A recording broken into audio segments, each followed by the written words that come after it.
Dipankar Mondal. Dear viewers, welcome to ARI media Barpeta. কেনে আছে আপোনালোক? আশা কৰিছোঁ সকলোৱে কুশলে আছে। এক দীঘলীয়া বিৰতিৰ অন্তত আপোনালোকৰ মাজত উপস্থিত হ'লোঁ।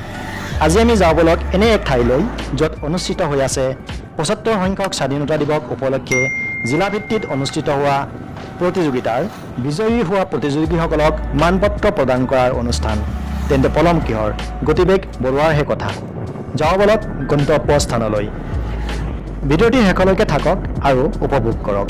যিসকল নতুনকৈ আহিছে তেখেতসকলে ছাবস্ক্ৰাইব কৰিব, লগতে সকলোৱে লাইক শ্বেয়াৰ কমেণ্টেৰে নিশ্চয় আমাক উৎসাহিত কৰিব।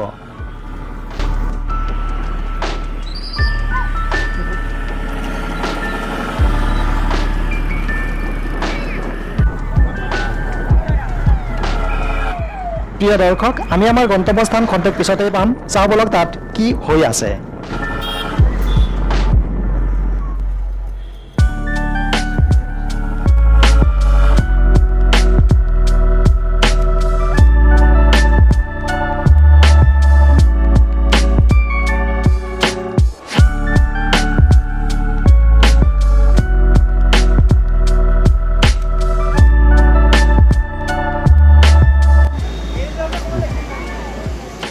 দীপঙ্কৰ মণ্ডল তেখেতক সন্মানীয় বিধায়ক মহোদয়ে বঁটা প্ৰদান কৰিব।